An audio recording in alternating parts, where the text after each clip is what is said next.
Hi BookTube, Sarah here and welcome to my channel. Today I am coming to you with my wrap-up, stats, and 5-star reads of 2020. So I know this is delayed, it's like almost mid-January. I meant to get this out last week, but that just didn't happen unfortunately, but here we are now. So very excited to share all this with you. I love putting stats together. Stats are one of my favorite things. I do massive spreadsheets every year, and yeah, this is a lot of fun to me. I know I didn't get out my December wrap up, and I apologize for that, but you know, it is what it is. I'd rather do this one as opposed to just the month of December. So yeah, this is going to be fun and exciting, I think. So for those of you who might be new to my channel, I know a lot of booktubers tend to do, when they do their wrap-up videos, they'll be like my top 10 books of the year, my top 20 books of the year. I only share the books that got 5 stars from me, because I am very stingy when it comes to giving out 5-star ratings on books. I only had 25-star reads in 2020, which doesn't sound like a lot. It makes it sound like, you know, I didn't have a great reading year, but I did. I really did. Like, if you look at my average star rating, it's really actually quite good. But when it comes to books that absolutely deserve a 5-star review from me, there are few and far between. Now, out of those 20 books, I think 3 of them are actually rereads. So I will mention that when I talk about those books. But yeah, I am stingy with my 5-star. I've seen some people, and I thought about doing this as well, that they're, I think it's Bookish, Beautifully Bookish Bethany. She does this 6th star, where that's like the books that blow you out of the water. Because I rate half star, like I'm like 1.5 or 1.5, 2, 2.5, and so on and so forth. A lot of books will get a 4.5-star rating from me, which I think a lot of people would probably consider to be a 5-star. And then my 5 stars are like that 6th star that I know a lot of other booktubers are starting to talk about now. So I'm not changing my rating system. I kind of really like having a low number of 5-star ratings, because it's just, these are books that I'm truly going to remember, and books that I really actually, you know, enjoyed, and I think were books that, not necessarily that everybody else should read. Of course, I'm going to mention them. If any of them sound good to you guys, definitely pick them up. But books that actually really spoke to me. And I think that is important, and it's really interesting because there's a nice variety here, you guys. It's not just all one type of book, which is always really fun to see for me personally. So into the stats. As I said, I do love me some stats. So I read 281 books in 2020. Not too shabby. My Goodreads goal was 240 books. So I read 41 books more than I had set my goal for. I finished at 117%, which is really fantastic. So for those who might say you can't give more than 100%, yes, you can. You can read more than 100% at least. I don't know if you can give more, but you can read more. So for my rating breakdown, I had 1 1.5-star book, 1 2-star book, 3 2.5-star books, 31 3-star books, 79 3.5-star books, 95 4-star books, 49 4.5-star books, and the 20 5-star books. So 3 stars for me is average. It's a book I enjoyed. I didn't absolutely love it, but 3 stars is my baseline. If anything goes above 3 stars, I can at least say I enjoyed it. My average star rating for the whole year was 3.85, so just shy of 4 stars was my average. That's really freaking good as far as I'm concerned. Into the genres that I read, the first one will be no surprise: 117 contemporary romance novels. That's like, what, not quite half my yearly total? Sounds about right. 26 romantic suspense, 23 historical romance, 19 women's fiction, 16 cozy mysteries. I read 14 thrillers last year, you guys. That surprised me. 12 mystery, 11 chick lit, 11 middle grade fiction. That was me working my way through the Babysitters Club. 8 YA contemporary, another surprising one, but I think some of those were the Sweet Valley High books I was reading. 6 historical fiction, 6 nonfiction, not too shabby. A nonfiction every other month is pretty good. 4 paranormal, surprising for me. 3 graphic novels, 3 inspirational romances, 2 classics, you guys. I read 2 classics last year. I'm so proud of myself. 1 inspirational romantic suspense, and a fantasy novel. I had to look to see what the heck the fantasy novel was because I couldn't remember. So I also like to keep track of which category romance novels I read.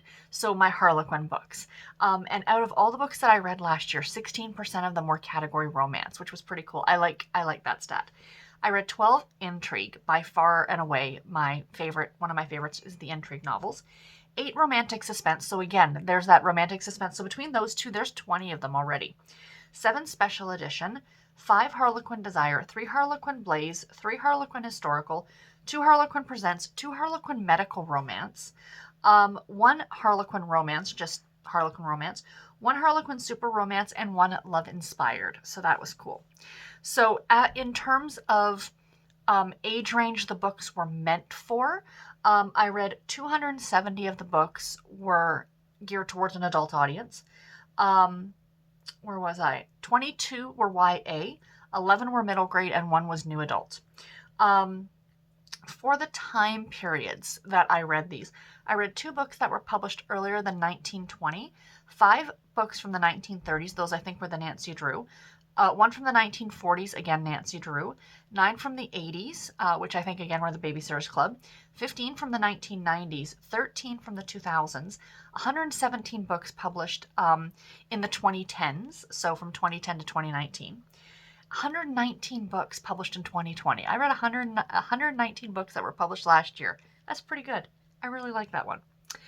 In terms of way that I read my books, this is what's going to be changing in 2021, because I think it was really seeing this stat that made me really realize how much I was relying on audiobooks and how much I really want to step back from that and have them supplement my reading as opposed to being a huge part of my reading.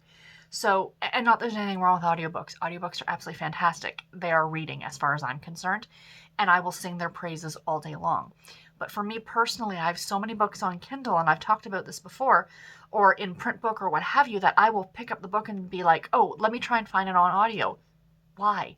Why when I have a perfectly good e-copy or digital or physical copy to read? So anyway, 131 of the books I read last year were on audio. 115 were on ebook. 20 of them were mass market paperbacks. 9 of them were trade paperbacks, and 4 of them were hardcover. For length of novel, I read 270 novels, full-length novels, 7 novellas, and 1 anthology. My series stats. 188 of the books that I read were part of a series. 93 of them were standalone books. Of the part of a series ones, 51 of them I started brand new series. Oops. 134 were part of ongoing series, and I did complete 3 series. Just 3 lonely series last year I finished. I read a grand total of 85,218 pages, works out to 303 pages per day. So, wow on that one. As much as I really liked hitting my Goodreads goal, this part of me, as I kept getting closer and closer, I wanted to hit over 100,000 pages read last year, but a part of me wants to try for it this year, but I don't think I will because I'm planning on reading less books this year. But we shall see. I mean, who knows where we're going to end up as the year continues on. So just a few little fun random stats here. My highest rated book on Goodreads. So for all the books that I read, the book that's highest rated on Goodreads was A Sheriff's Star by McKenna Lee. 4.67 stars. I gave it 5 stars, you guys. I thought it was adorable. The lowest rated book on Goodreads was Love at First Like by Hannah Orenstein. It has a 2.99 star rating on Goodreads. I gave it 2 stars. I'd forgotten I'd even read that book. And then I was putting all this together. I went, oh yeah, I hated that book. It was horrible. I'm sorry. So the longest book that I read, this one surprised me because I read 2 classics, and this wasn't a classic. Well, it would be a classic. It's a modern cowboy romance classic. Can that be a thing? Was A Cowboy for All Seasons by Maisie Yates, Caitlin Cruz, Nicole Helm, and Jackie Asherden. Came in at 576 pages. And the shortest book I read was Lone Star Midnight by Dolores Fawson at 55 pages. So now into my 5-star reads. Why does it look like I'm missing one here? I am missing one here. Oh my goodness. I'll be right back, you guys. No, I'm not. Disregard me. When I said that a sheriff star was 5 stars, it was a 4.5 star rating, not a 5 star, 4.5. That's why I was confused why it wasn't on my 5 star list, but I double checked. So I'm going to go, these are not in any particular order. These, well, they are in an order, but they're not in like least favorite to most favorite or anything like that. These are literally in the order that I read them in. So the first book, my first 5 star rate of 2020 was Act Like It by Lucy Parker, which is part of the London Celebrities series, I think. It's a contemporary romance and it takes place in a London theater and it's an enemies to lovers and it's just so witty and it was so fun. I really enjoyed it. Highly recommend that one. The next one was The Sundown Motel by Simone St. James. This one was a thriller. Takes place at a creepy, creepy motel. It has kind of a dual timeline aspect to it. This was definitely a thriller, but it was almost more on the creepy side of thriller. Like you can get like domestic thriller or psychological thriller. This was, I wouldn't say horror, but I would definitely say more ghosts in that aspect of thriller. The next one is I Owe You One by Sophie Kinsella, which I still say is the book that defined 2020 for me. I read it a few weeks after my dad passed away, and there's a big part of this book is about the main character losing her own father, and it was fantastic, absolutely fantastic. For a book that is considered to be just a light and fluffy chicklet, it really affected me. And it was so good, and I recommend that everybody read it. The next one, this one is a controversial one. I have some of my own friends who really didn't care for this book, but I thought it was really cute, and that's The Honey Don't List by Christina Lauren. This one is about the couple that has like the HGTV type TV show that they fix up houses and they're a married couple and they don't get along, but the story is actually about their assistants and their mutual, like he has an assistant and she has an assistant, and it's the two of them having a relationship. I really, really liked it. I thought it was super cute, super adorable. Like I said, it's a bit controversial because I know a lot of people didn't really love it, but I thought I really loved it. The next one, oh, this is one of my favorites. I mean, these are all my favorites, but you know, there are certain ones that just kind of stick out in your brain. Heidi's Guide to Four-Letter Words by Tara Civic and Andy Arndt. This one was brilliant. It was on audio. In my opinion, you need to listen to this one on audio. It was made for audio. It's an Audible original. And it's about a girl who isn't that great with the opposite sex and she's trying to learn how to be more assertive. So she ends up getting this job at a place that makes audiobooks, and they are very, very dirty.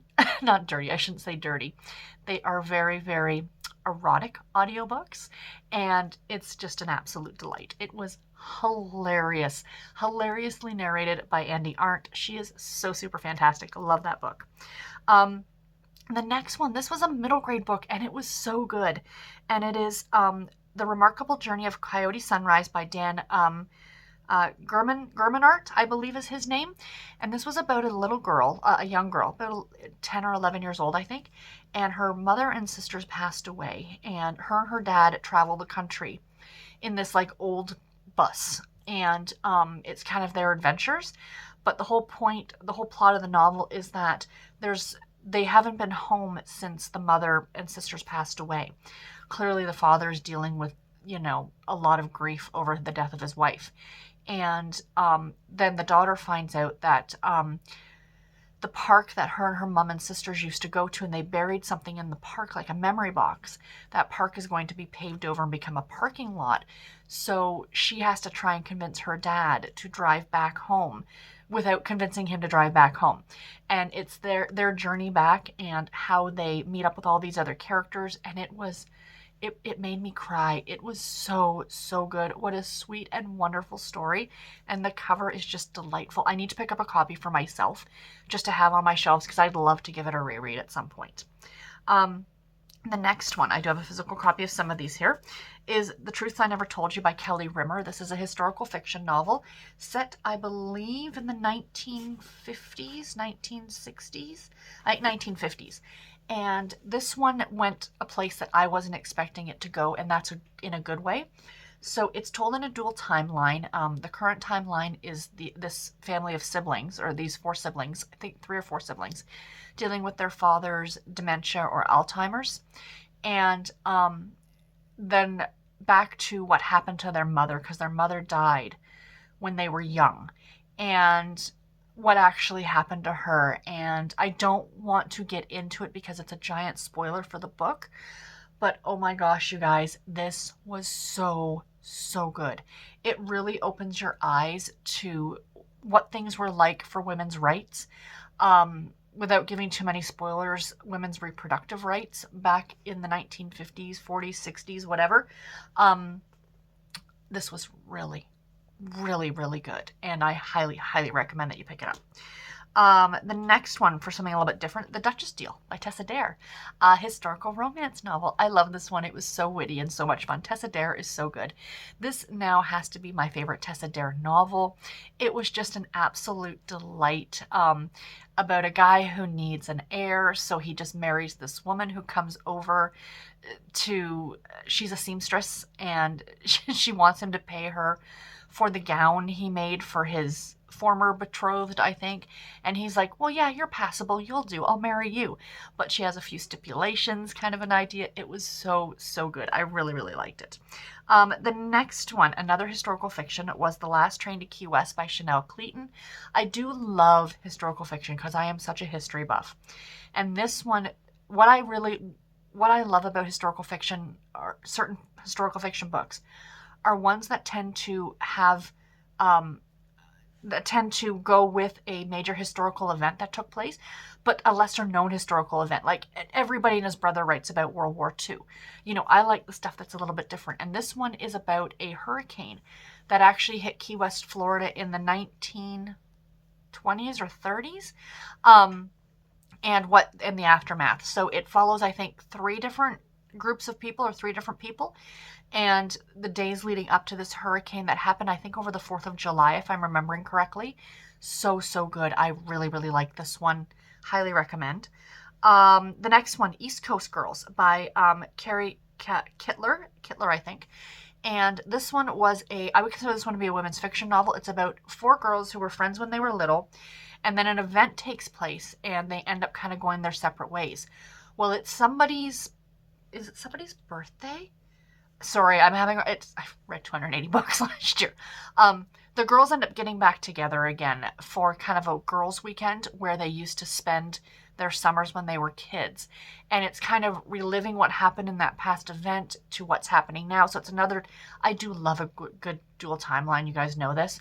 And this one was really good. This was a new to me author. I believe it was her debut work. Fantastic. Really, really good. The next one, oh my gosh, I love this one so much. Contemporary romance. Hairpin Curves by Ilya Winters. This is a female-female romance, and it is about 2 girls who were best friends when they were growing up, and then something happens, they stop being friends, and the third friend in their group is getting married in Quebec, and they live in Florida, so the 2 of them decide to pool their resources and drive from Florida to Montreal, or to Quebec City, and to go to this wedding. So it's essentially their relationship, because like I said, it's a female-female romance. But beyond the romance part of it was also them rebuilding their friendship, and it was delightful. Absolutely. If you love a good friends to enemies to friends to lovers romance, or a great road trip story, this was such a fabulous road trip story. I loved this one so, so much, and I highly recommend it. Next one was one of my rereads, Just One of the Guys by Kristen Higgins. And this is like the 3rd or 4th time I've reread this book. I read it with Rainey over at Rainy Day Reads. It was her first time reading it. And this is about our main character named Chastity, who has 4 older brothers, and she's always just been one of the guys growing up, and she has a crush on one of her brother's friends. And it's that story. And it is just so charming and so delightful. And you know, I tell people if you're just starting with Kristen Higgins, to either start with this one or The Best Man. Both of them rank right up top for me as my 2 favorite books by her. But she is an absolute favorite author of mine, and there are some of her books I haven't liked as much as others, but she is still an auto-buy go-to author for me, and I pretty much really enjoy everything she writes. Next up was Beard in Mind by Penny Reid. Oh, I loved this one so much. I am such a fan of the Winston Brothers series. If you watched my last wrap-up that came out last Sunday, or on Sunday, I talk about the engagement and espionage, the spin-off series to the Winston brothers. All these books have been fantastic. It was hard for me to pick one that I really, really loved. Because I think I read 3 or 4 of them last year. I do love Cletus and Jen's story, which is book 3, which I think is Beard Science. But Beard and Mind was really, really great too. Highly recommend this entire series. Definitely check it out. Next up, The Other Miss by Mary Kubaka. This one was really a really great psychological thriller. I've read her before, but it's been a number of years. This is my first time picking one of hers up in a while.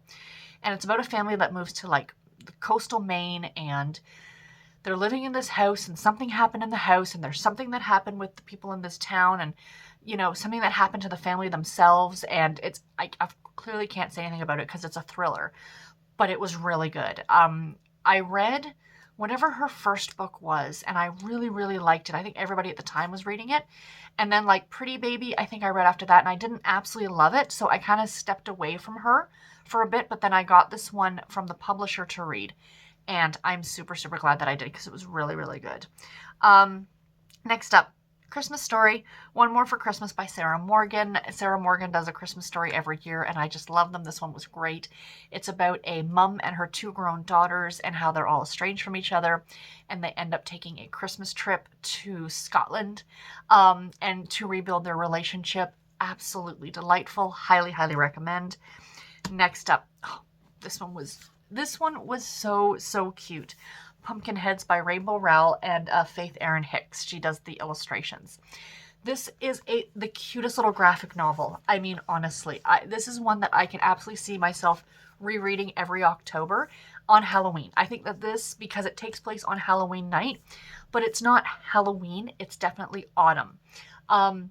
There are some of the characters dressed up for Halloween, like you can see in this panel here, they're dressed up like ghosts, but it's not Halloween. So the whole, if that makes sense. The whole plot of the story is about these 2 friends who work at this pumpkin patch, I think for like September and October every year. And this is their final year because they're graduating from high school. So this is YA.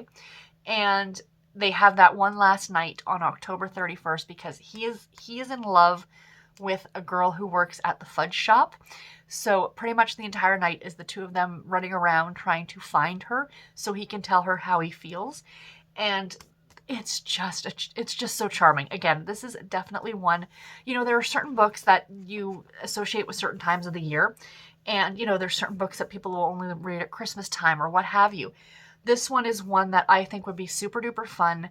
If you're handing out trick-or-treating, like, you're sitting there at your house and you're handing out candy to the trick-or-treaters in your neighborhood, you could read this one in an hour. Pick it up and put it down as you're giving out candy to the kids, or just cuddled up in your own house, reading on Halloween night. This is, I think, definitely going to be my new, what's the word I'm looking for? Tradition on Halloween, for sure. The next one was Kathy's Christmas Kitchen by the great Tilly Tennant. I am a huge fan of Tilly Tennant. This one was super, super cute. It was about a woman by the name of Kathy, whose mother has recently passed away, and she cared for her in her remaining years. It sounded like she might have had MS or something like that, and she doesn't know what to do with her life now because her entire life had been taking care of her mother. And now she's kind of branching out on her own. There is a bit of a love story in there. She makes friends with this group of seniors at this local church. It is a UK author, so this is a UK chick lit, which are my absolute favorites. There's just something about UK authors that I love. I love, love, love, love them. And this one was an utter delight.